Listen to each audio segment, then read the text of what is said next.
আসসালামু আলাইকুম রহমতুল্লাহি অবরকাতুহু। সম্মানিত দর্শক, শেখ হাসিনার দেশে ফিরে আসা নিয়ে আবার হঠাৎ করে নতুন আলোচনা শুরু হয়ে গেছে। তিনি এই বাংলাদেশ থেকে যাওয়ার ঠিক অল্প কয়েকদিন পর হঠাৎ করে বলে ফেললেন যে তিনি টুস করে ঢুকে পড়বেন যেকোনো একটি সময়।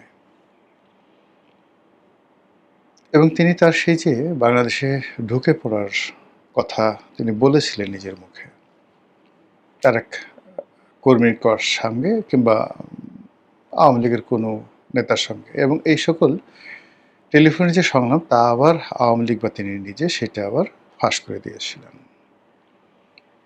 এই রাষ্ট্র ব্যবস্থা ১৭টি বছর ধরে তিনি তিলে তিলে সেই তার যে বাহিনী, তার যারা অ্যালাইড, তাদেরকে তিনি লালন করেছেন, পালন করেছেন এবং প্রতিষ্ঠা করেছেন।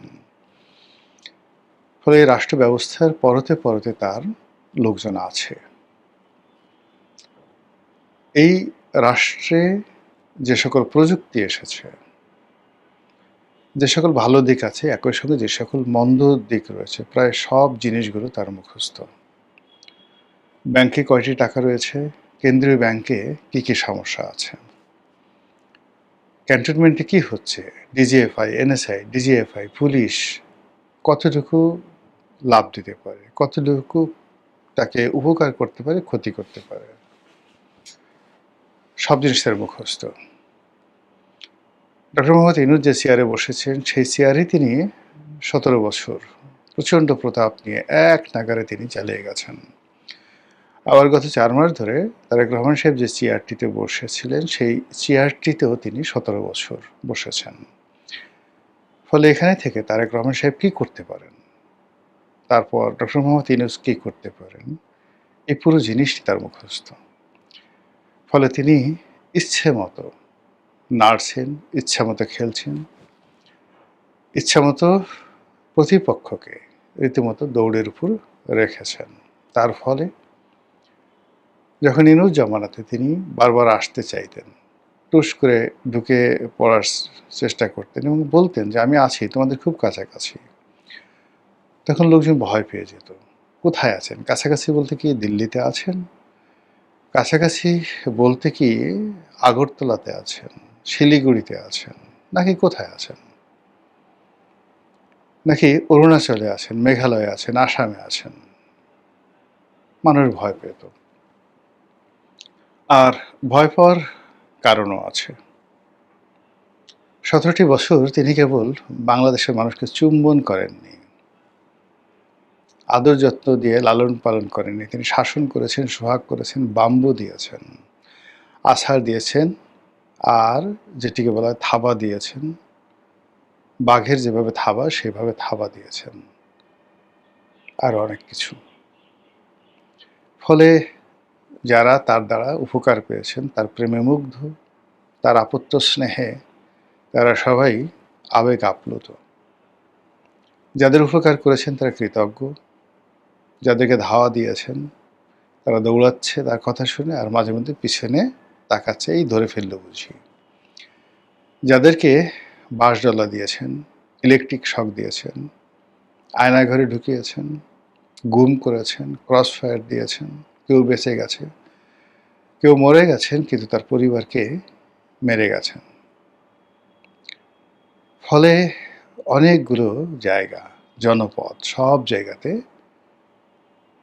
তিনি একটা আতঙ্কের, ভয়ের, প্রেমের, ভালোবাসার একটা, যাকে বলা হয় জাগরণ, জোয়ার তিনি তৈরি করে রেখেছেন দিল্লিতে বসে। এর ফলে কি হলো, রাজনীতিতে কখনোই শেখ হাসিনাবিহীন রাজনীতি হচ্ছে না।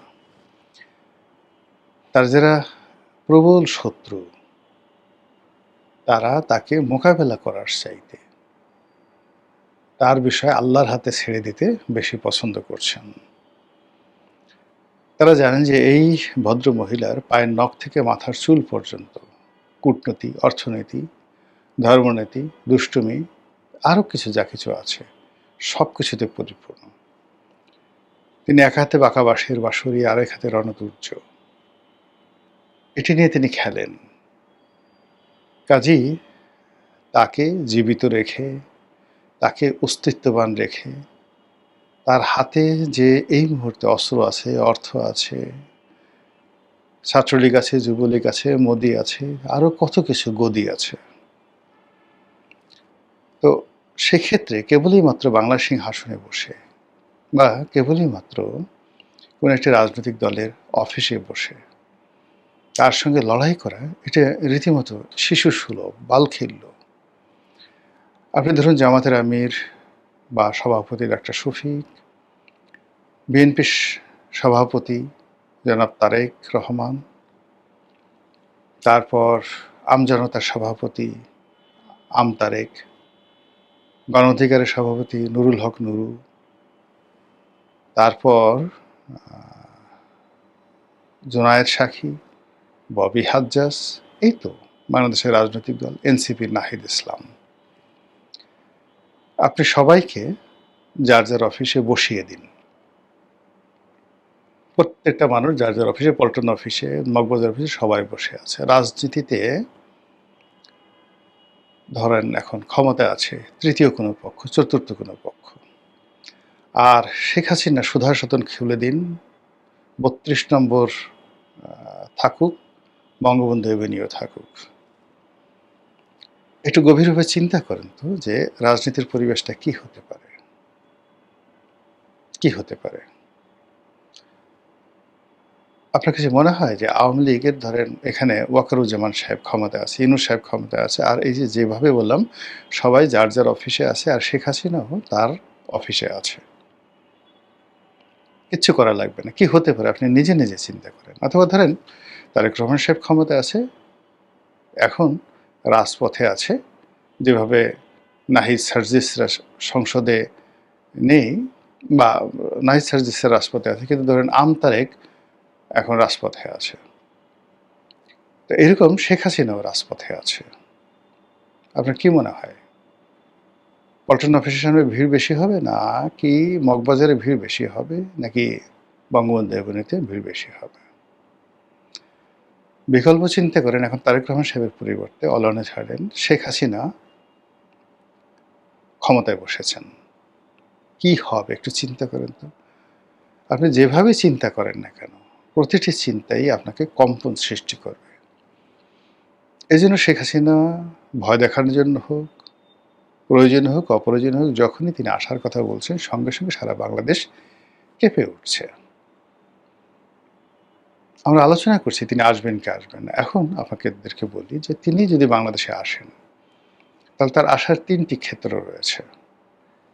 একটি হলো একেবারে সম্মানজনক, সহজ সরল পদ্ধতি হলো তার সকল মেশিনারিজ দিয়ে বাংলাদেশের পুরো রাজনীতির অঙ্গন তার জন্য অপরিহার্য করে তোলা, আর প্রতিপক্ষের জন্য জঘন্য, অসহ্য, অস্বাভাবিক, বিস্ময়কর এবং যাকে বলা হয় জনগণ বিক্ষুব্ধ হয়ে উঠবে এক্সিস্টিং রাজনীতিবিদদের ব্যাপারে। আচ্ছা বলেন তো এই কাজটি করার শক্তি সামর্থ্য তার আছে কি না? এই গেল এক।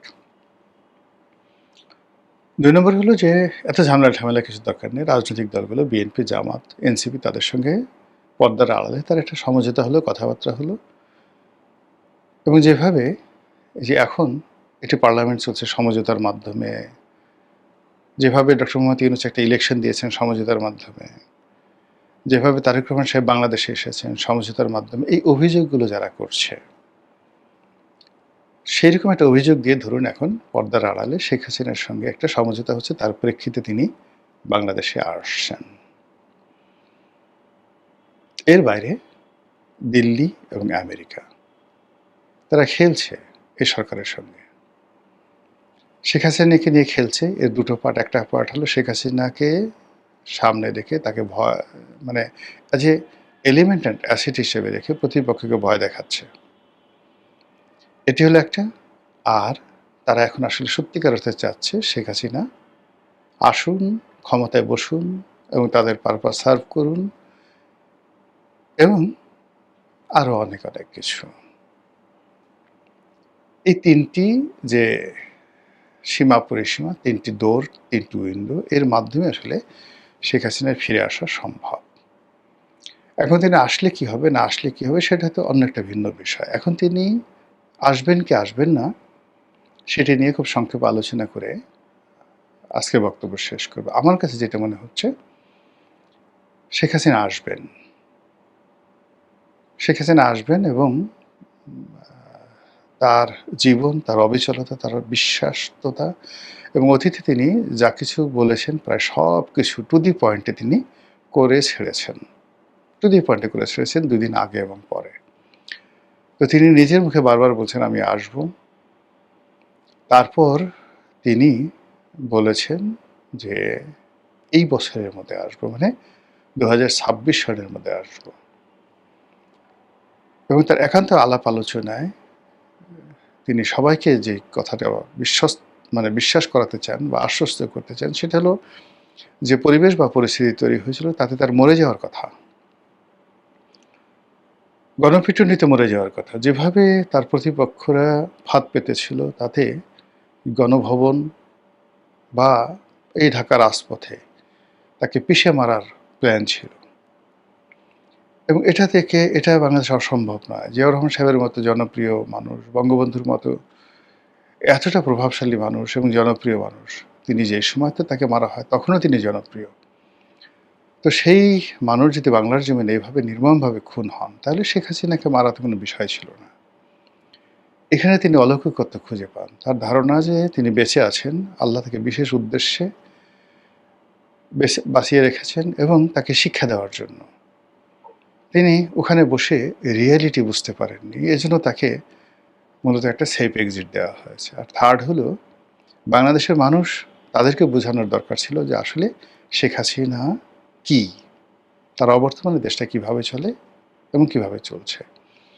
এই যে তার যে একটা আত্মবিশ্বাস, এই আত্মবিশ্বাসটা তিনি নিজে ধারণ করেন, সবাইকে বলেন এবং তার সঙ্গে সঙ্গে যে সকল মানুষ দিল্লিতে আছেন, আমেরিকাতে আছেন, পুরো আওয়ামী লীগের গোষ্ঠীটা ঠিক এই কথাটাই মনে প্রাণে বিশ্বাস করে। এই যে আমি যেগুলো বললাম। এবং আপনি যদি কলকাতাতে আওয়ামী লীগ নেতাদের দেখেন, মনে হবে তারা প্রবাসী সরকার। অন এক্সাইলে না, এখানে আসছে, মানে ভারত ভ্রমণে তারা গেছে। এখন বাংলাদেশে এসে এখন যারা দায়িত্ব পালন করছে তারা ভারপ্রাপ্ত। তারা এসে মানে ক্ষমতা গ্রহণ করবেন। এরকম একটা ভাবসাব। তারা এখনো নিজেদেরকে সাবেক মন্ত্রী, সাবেক এমপি, সাবেক প্রধানমন্ত্রী বলার পরিবর্তে এক্সিস্টিং এমপি, মন্ত্রী, প্রধানমন্ত্রী বলতে অনেকটা স্বাচ্ছন্দ্য বোধ করেন। কথা চেঞ্জ করে ফেলছে। তো সেই অবস্থাতে অলনে ছাড়েন এই জুন মাসে, যখন তিনি বলছেন যে আমি এই বছরই ফিরবো, মানে আপনার হাতে সময় আছে আর মাত্র ৬ মাস। ৬ মাস না, June, July, August, September, October, November, December. তাহলে হাইয়েস্ট ৬ মাসের মধ্যে আপনাকে ফিরতে হবে। এটা ছেলে খেলা বিষয় নয়। কোনো অবস্থাতে ছেলে খেলা বিষয় নয়। এর কারণ হলো, তিনি আবার ২০২৬ সনে এসে যদি আবার বলেন যে আমি আসতেছি ২৬ সনের পরে, মানে ফেল করার পর যদি ২৭ সনে বলেন জানুয়ারিতে, তার সেই কাজ মানে হবে না। ফলে তাকে যদি আসতে হয় তাহলে এই বছরের মধ্যে আসতে হবে। আদারওয়াইজ জনগণ তাকে বিশ্বাস করবে না। সেই রাখাল বালকের গল্পের মতোই ঘটনা ঘটবে। দেখি, আমরা চুনোপুঁটি সাধারণ মানুষ, আমাদের আসলে কান আছে। এই কান দিয়ে আমরা শুনি, লোকজন বলে, আমরা তাই শুনি। তো কাজেই দেখি কি হয়। মহান আল্লাহ আমাদের সবাইকে হেদায়েত দান করুন এবং হেফাজত করুন। আসসালামু আলাইকুম ওয়া রাহমাতুল্লাহি ওয়া বারাকাতুহু।